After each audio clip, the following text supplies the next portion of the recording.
Hello everyone. आज हम ऐसे सीरीज़ के एक इम्पोर्टेंट लेक्चर को डिस्कस करने जा रहे हैं जो कि ऐसे इंग्लिश ऐसे जो होता है उसमें काउंटर स्टांस का जो पैराग्राफ होता है वो किस तरह लिखा जाता है। ख़ास तौर पे जो आर्गुमेंटेटिव ऐसे होते हैं उनमें काउंटर स्टांस का जो पैराग्राफ है वो आप लिख सकते हैं। अगर आप काउंटर स्टांस का पैराग्राफ ना भी लिखें तब भी वो एक परसुएसिव ऐसे बन जाएगा और कोई इशू नहीं है। अगर वो उसमें आप काउंटर स्टांस का पैराग्राफ दे देंगे तो आर्गुमेंटेटिव ऐसे बन जाएगा।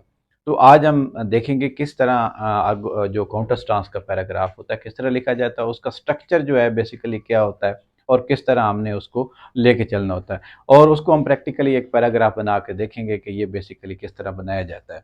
तो आइए हम कुछ चंद एक चीज़ें देख लेते हैं। सबसे पहले ये एक बेसिकली काउंटर स्टांस का पैराग्राफ है। एक और चीज़ मैं जो अभी आपको पहले क्लियर कर देता हूँ। इसमें बहुत सारे स्टूडेंट पूछते हैं कि काउंटर स्टांस का जो पैराग्राफ है वो किस जगह पे जो है ऐसे में लिखना चाहिए, इंट्रोडक्शन के बाद लिखना चाहिए या सेंटर में लिखना चाहिए या जो कंक्लूजन से पहले लिखना चाहिए।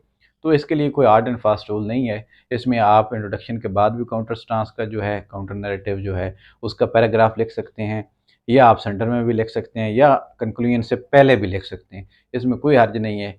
तो जहाँ पे आपको अच्छा लगे आप वहाँ पे लिख सकते हैं। अगर आप सेंटर में दे दें जहाँ पे आप कंक्लूजन से पहले दे दें तब भी ठीक है, क्योंकि वो वहाँ पे भी ठीक लगता है। और इसमें अब दो तीन चीज़ें आपने जहन में रखनी है। जो काउंटर स्टांस का पैराग्राफ ये होता है कि उसमें जो दूसरा स्टांस होता है वो आपने देना है, लेकिन उसको क्या करना है, उसकी रिबटल करनी है। ठीक है, ये चीज़ बड़ी अहम होती है। अब हम देखते हैं कि ये किस तरह हमने लेके इसको आगे चलना है। ये मैंने एक टॉपिक लिया है, जेंडर इक्वालिटी मिथ और रियलिटी। तो अब मैं क्या करूँगा, अब इसको मैंने सपोज आप मिथ भी कर लें रियलिटी भी कर लें, जो आपका स्टांस है। मैंने इसका स्टांस सपोज कर लिया ये एक रियलिटी है। ठीक है, अब इसका काउंटर स्टांस क्या बनेगा? इसका काउंटर स्टांस बनेगा gender equality is a myth. ठीक है, मेरा स्टांस तो है gender equality is a reality. मैंने जो स्टांस लिया है, काउंटर स्टांस इसका gender equality is a myth, ये इसका एक स्टांस बनेगा। अब मैंने पहले ऑलरेडी आपको डिस्क्रिप्शन में इसका लिंक मिल जाएगा, जो बॉडी पैराग्राफ होता है उसका लिंक आपको मिलेगा। उसमें मैंने कुछ चीज़ें बताई थी कि बॉडी पैराग्राफ का स्ट्रक्चर क्या होना चाहिए। वहाँ पे मैंने ये दो निमोनिक्स बताए थे, पी डबल ई सी और पी डबल ई एल। तो ये जो पी डबल ई सी, ये सेम वही पैराग्राफ जो होता है बॉडी पैराग्राफ, उसी की तरह ये टू मैंने ये वर्ड जस्ट समझाने की खातिर सी और आर जो है अटैच किए, ताकि आपके जहन में एक निमोनिक मिलेगा तो आपको जहन में रहेगा कि ये इस तरह इसको एक स्ट्रक्चर होता है। ठीक है, तो अब आइए देखते हैं ये सी जो है इससे क्या मुराद है। इससे मुराद काउंटर स्टांस है। और आर से क्या मुराद है? रिबटल है। और पी से क्या मुराद है? जो आपका अपना पॉइंट है। मेरा पॉइंट क्या है? जेंडर इक्वालिटी रियलिटी है। ये काउंटर स्टांस है। ये उसको मैंने क्या किया, रिबटल की है, उसको उसको उसके अपोजिशन में गया हूँ और उसको अपोज किया है। और उसके बाद क्या है, ई एलेबोरेट एक्सपाउंड एक्सप्लेन। ये जो मेरा अपना पॉइंट है उसी उसी को मैं एक्सप्लेन करूंगा। ई से मुराद एग्जांपल्स दूंगा, एविडेंसेस दूंगा, रेफरेंस दूंगा, कोटेशन दूंगा, रिपोर्ट्स, कोई भी इनमें से दे सकते हैं। ये जरूरी नहीं है कि सारी चीजें देनी है, इनमें से कोई एक चीज भी आप दे सकते हैं। इससे आपका जो अपना मौक़िफ़ है उसकी तायद हो जाती है, वैलिडेट हो जाता है, validate to substantiate your stance, your argument. और at the end you have to conclude the topic, you have to conclude the stance. अभी एक पैरा ये मैंने लिया है, मैं थोड़ा साइड पे हो जाता हूँ। अब आप इस पैरे को देखें, पढ़ें। सबसे पहले मैंने लिखा, some people think that gender equality is a myth. ये क्या है? काउंटर स्टांस है। मेरा स्टांस क्या था? जेंडर इक्वालिटी रियलिटी है। लेकिन कुछ लोग जो है डेफिनेटली वो सोचते हैं कि जेंडर इक्वालिटी जो है मिथ है। ठीक है, मैंने जस्ट सम पीपल या फ्यू भी आप लिख सकते हैं, some people few people think that gender equality is a myth.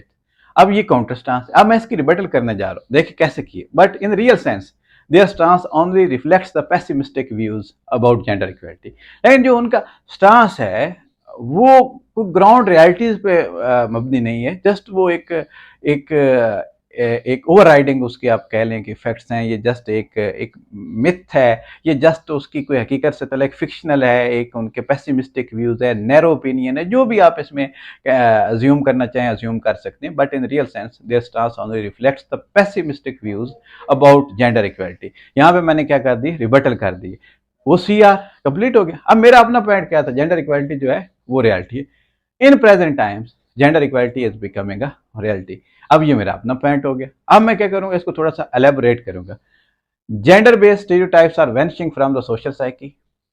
ठीक है, इसको मैंने थोड़ा सा एक्सप्लेन कर दिया कि जो जेंडर बेस्ड स्टीरियोटाइप्स थे कि औरत के ज़िम्मे ये काम है, मर्द के ज़िम्मे ये काम है, एक जेंडर बेस्ड जो डिस्क्रिमिनेशन थी वो कहीं ना कहीं ख़त्म होती जा रही है इन एवरीडे लाइफ। ठीक है, women are working side by side with man.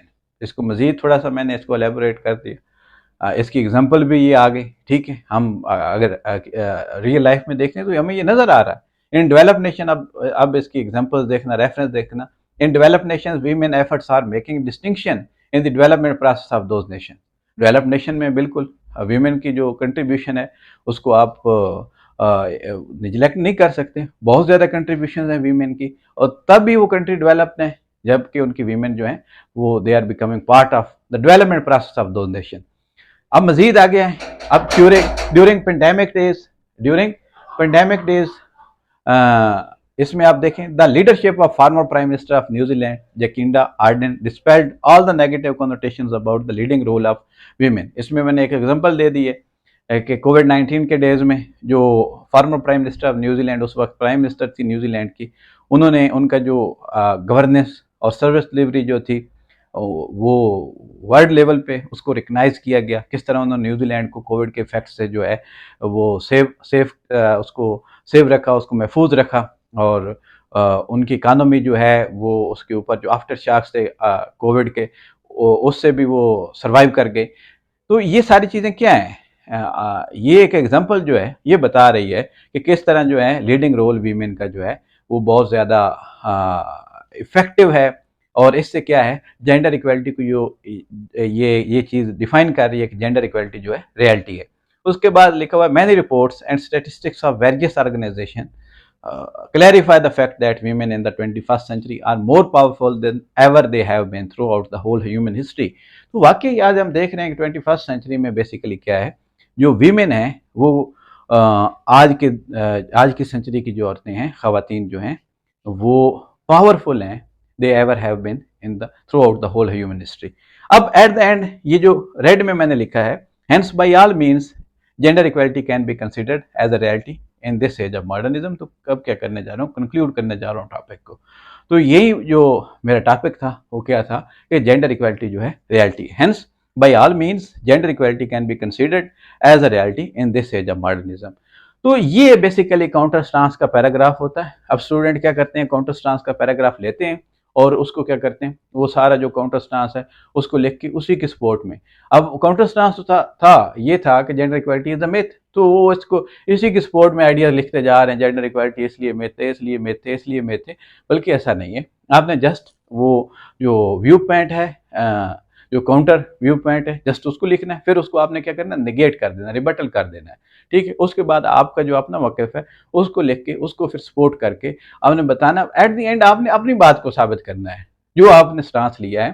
कहीं भी जो आर्गुमेंटेटिव ऐसे हैं या कोई भी जो ऐसे में आप स्टांस लेते हैं, एट द एंड वहीं आपकी एक किस्म की थीसिस स्टेटमेंट, वहीं आपने प्रूव करना होता है, वहीं आपका स्टांस होता है। तो तब भी प्रूव हो सकेगा जब आप एक आर्गुमेंटेटिव वे से, जब आप उसकी सपोर्ट में आइडियाज़ देंगे, आर्गूमेंट्स देंगे, इन्फॉर्मेशन प्रोवाइड करेंगे, रेलिवेंट जो मटेरियल प्रोवाइड करेंगे, तो तब ही वो जो है आपका आर्गूमेंट या आपका जो आइडिया है वो सपोर्ट होके वो अपीलिंग बन जाएगा, और एग्जामिनर जो है आपको डेफिनेटली उस पेपर में जो है आप अच्छे स्कोरिंग लेंगे, एग्जामिनर आपको जो है पास करेगा। तब ये चीज़ें थोड़ी सी समझने के लिए बहुत ज़रूरी होती हैं। स्टूडेंट मोस्टली यहाँ पे बहुत ज़्यादा मिस्टेक्स करते हैं। तो ये आई थिंक मैंने पूरी कोशिश की है कि आपको समझा सकूँ। इसके रिलेटेड अगर आपके जहन में कोई भी क्वेश्चन, क्वेरी, कोई भी चीज़ हो, आप पूछ सकते हैं, कमेंट्स में दे सकते हैं, कॉन्टैक्ट कर सकते हैं। तो ये मैंने आपको क्लियर कर दिया है। तो आप इसकी एक जूम करके पिक्चर भी ले सकते हैं। Thank you so much.